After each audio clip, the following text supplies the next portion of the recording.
PM Modi ने मध्य प्रदेश को एक तरफ करोड़ों रुपए की सौगात दी है तो दूसरी तरफ विपक्ष पर जोरदार निशाना साधा। इसके अलावा प्रधानमंत्री ने मध्य प्रदेश में जिन मुद्दों को उठाया है उससे साफ हो गया है कि पीएम ने 2024 का एजेंडा सेट कर दिया है। प्रधानमंत्री ने यहां G20 की सफलता का जिक्र किया और संदेश दे दिया कि आने वाले चुनावों में G20 की सफलता की बातें वो जन जन तक पहुंचाएंगे और बताएंगे कि G20 ने देश की गरिमा में किस तरह से लगा दिए 4 चांद।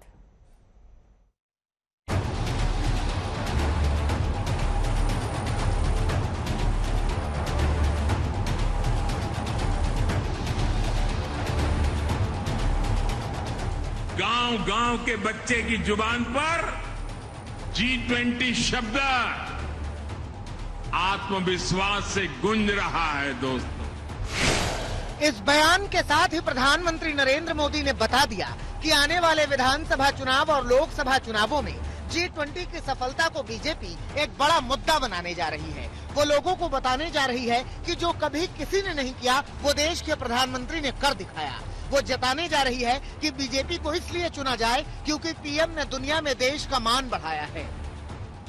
गांव-गांव के बच्चे की जुबान पर G20 शब्द आत्मविश्वास से गूंज रहा है। दोस्तों, आप सभी ने देखा है कि भारत ने किस तरह G20 का सफल आयोजन किया है। प्रधानमंत्री जब बीना पहुंचे तो उनका भव्य स्वागत किया गया। पीएम ने भी अभिनंदन स्वीकार किया और इसके साथ ही उन्होंने बताया कि G20 का सम्मेलन अगर शानदार हुआ है तो उसमें मध्य प्रदेश के लोगों का भी बड़ा योगदान है।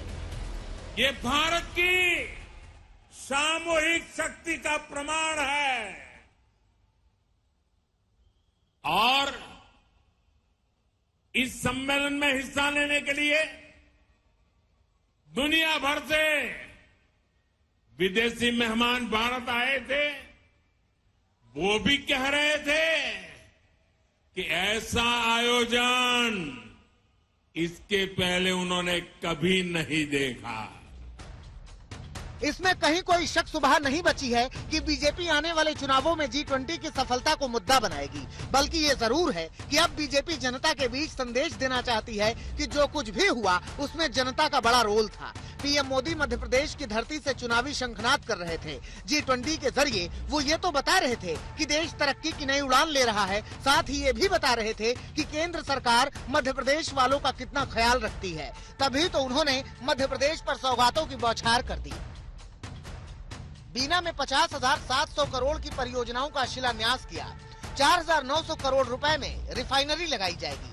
नर्मदापुरम में इलेक्ट्रिसिटी एंड रिन्यूएबल एनर्जी से जुड़ी 10 परियोजनाओं का शिलान्यास हुआ। इंदौर में 2 IT पार्क की आधारशिला रखी गई और रतलाम में मेगा इंडस्ट्रियल पार्क बनाया जाएगा।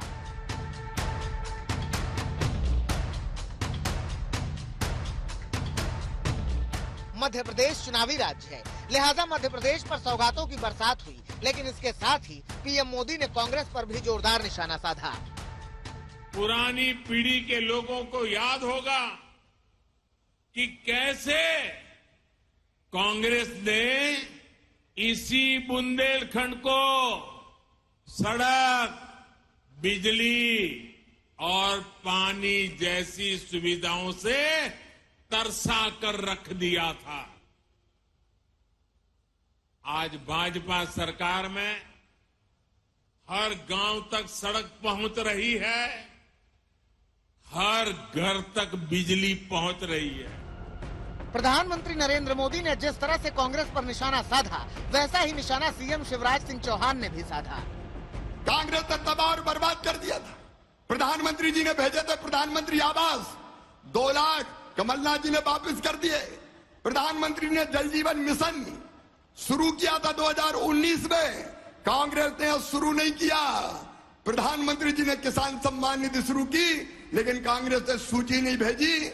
वो अभिशाप थे मध्य प्रदेश के लिए, लेकिन प्रधानमंत्री जी आज वरदान बन के आए हैं। मध्य प्रदेश में इसी साल चुनाव है और मध्य प्रदेश की धरती से पीएम ने चुनावी समर शंख फूंक दिया है।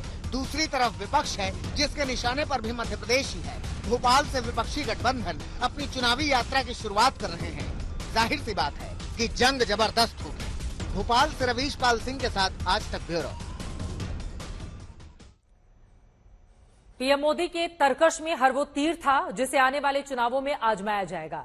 ऐसा ही एक तीर है सनातन वाला। विपक्ष के नेताओं ने सनातन के खिलाफ जमकर बयानबाजियां की। अब प्रधानमंत्री नरेंद्र मोदी ने उसी को मुद्दा बना लिया है। आज पीएम ने कहा कि विपक्ष सनातन को बदनाम करना चाहता है, सनातन को खत्म करना चाहता है। पीएम ने जनता को आगाह किया विपक्ष से होशियार रहने की जरूरत है। इसके अलावा नरेंद्र मोदी ने उन महापुरुषों का नाम गिनाकर विपक्ष पर निशाना साधा जो सनातन धर्म को मानने वाले थे। सनातन को मानने वाले इस देश में सनातन पर सियासत अपने चरम पर है। दक्षिण के नेताओं ने सनातन को खत्म करने की आवाज उठाई तो उत्तर के नेताओं ने उसे लपक लिया। एक जंग शुरू हुई जो चुनावी रास्ते पर है। चुनाव में धर्म का मुद्दा वैसे भी धारदार हो जाता है, लिहाजा विपक्ष के सनातन वाले बयान बीजेपी के लिए पलटवार का मौका दे गए। आज पीएम मोदी ने भी विपक्ष को सनातन के मसले पर जमकर खरी खोटी सुनाई।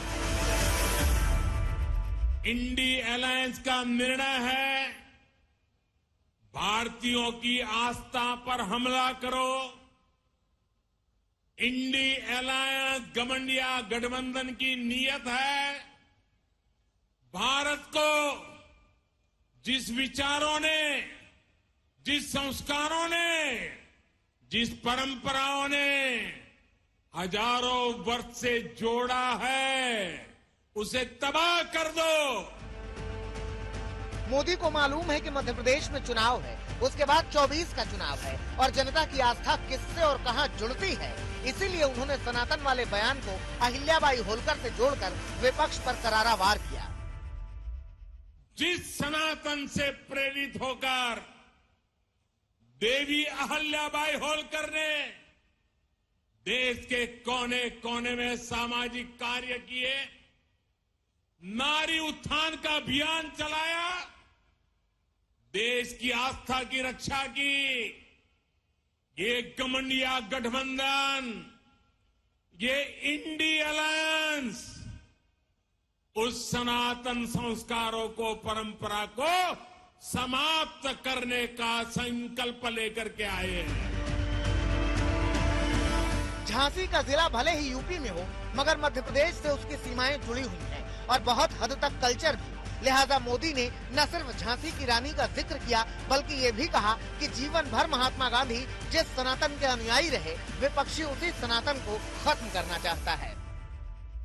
ये सनातन की ताकत थी कि झांसी की रानी लक्ष्मीबाई अंग्रेजों को ये कहते हुए ललकार कर पाई कि मैं अपनी झांसी नहीं दूंगी।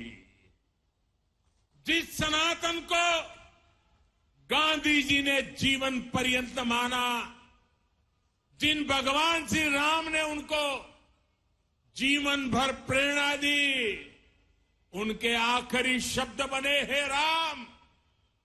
जिस सनातन ने उन्हें अस्पृश्यता के खिलाफ आंदोलन चलाने के लिए प्रेरित किया, ये इंडी गठबंधन के लोग, ये गठबंधन गठबंधन के लोग उस सनातन परंपरा को समाप्त करना चाहते हैं। बाल गंगाधर तिलक से लेकर स्वामी विवेकानंद तक पीएम ने इनका जिक्र किया, ये बताते हुए कि इन महापुरुषों ने सनातन को माना था और विपक्ष सनातन का अपमान करके इन महापुरुषों का अपमान कर रहा है। जिस सनातन से प्रेरित होकर स्वामी विवेकानंद ने समाज की विभिन्न बुराइयों के प्रति लोगों को जागरूक किया, इंडी गठबंधन के लोग उस सनातन को समाप्त करना चाहते हैं। जब पीएम मोदी आरोपों के तीर चला चुके तो उन्होंने जनता को आगाह किया, कहा सनातन को खत्म करने वाली सोच रखने वालों से जनता को सतर्क रहना होगा। आज इन लोगों ने खुल करके बोलना शुरू किया है, खुल करके हमला करना शुरू करके दिया है। कल ये लोग हम पर होने वाले हमले और बढ़ाने वाले हैं। देश के कोने कोने में हर सनातनी को इस देश को प्यार करने वाले को, इस देश की मिट्टी को प्यार करने वाले को, इस देश के कोटि कोटि जनों को प्यार करने वालों को, हर किसी को सतर्क रहने की जरूरत है। पीएम मोदी ने आरोप लगाया कि सनातन धर्म को खत्म करके विपक्ष एक बार फिर देश को गुलामी की ओर ले जाना चाहता है। सनातन को मिटाकर ये देश को फिर 1000 साल की गुलामी में धकेलना चाहते हैं। प्रधानमंत्री के बयानों से समझना आसान है कि बीजेपी ने सनातन को मुद्दा क्यों बना लिया है, और वो मुद्दा बनाए भी तो क्यों ना, क्योंकि ये वाला मुद्दा बीजेपी को रास आता है। 2014 के लोकसभा चुनाव में एनडीए को 43% हिंदू वोट मिले थे। 2019 में एनडीए के खाते में हिंदू वोट बढ़कर 52% हो गए थे और लोकसभा की 296 सीटों पर 47 से 70% वोट बीजेपी के खाते में गए। यानी बीजेपी के लिए ये हिंदू वोट और सनातन वाली सियासत फायदा दिला सकती है, इसीलिए बीजेपी इसे किसी भी कीमत पर अब तो नहीं छोड़ने वाली है।